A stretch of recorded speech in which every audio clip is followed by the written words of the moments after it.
বছরের এক নাটক, সারা বছর একদম চুল্লিতে ঢুকিয়ে দাও বা গায়ে আগুন দিয়ে দেওয়ার মতো চরম গরম দেবে, মরণের গরম দেবে। তারপর যত বৃষ্টি হবে এই দুর্গাপুজোর সময়, শরৎকাল আর বলবে না, এটা মানুষ বর্ষাকাল বলবে, মানে দুর্গাপুজো হয় বর্ষাকালে। তারপর বৃষ্টি যত না হয় তার দিয়ে বেশি অপায়ের কথা লোকে বেশি বলে। কি বলে কিছু কিছু মানুষ, এবার জানিস হাঁটু অব্দি জল হবে, খবরে বলছি পুরো ভেসে যাবে, ঝমঝম বৃষ্টি হবে। তোমার কি তোমার বাবার কি হবে? দাও তোমার বাবা ফুর্তি লাগেছে বৃষ্টি হবে বলে? একদম।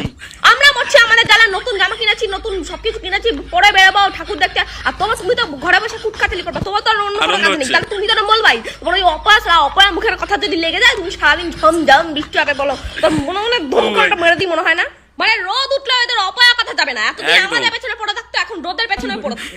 রোদ উঠেছে বলছে, এটা দেখেছিস এই রোদটা কিন্তু রোদের রোদ নয়, এটা বৃষ্টির রোদ, এই রোদ মানে বৃষ্টি হবে, হেভি বৃষ্টি হবে এইটার মানে।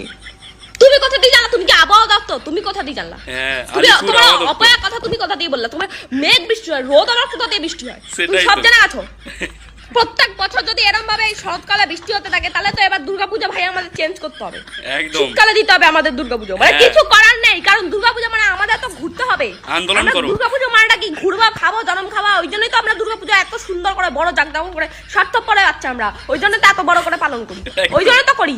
আর তাহলে এখন যদি এরকম বর্ষাকাল হয়ে যায়, শরৎকালটা এরকম বর্ষা হয়ে যায়, তাহলে তো আমাদের এবার শীতকালে করতে হবে দুর্গাপূজা। আর তো কোনো উপায় নেই, আর কোনো উপায় আমি দেখতে পাচ্ছি না, প্রত্যেক বছরের এক নাটক।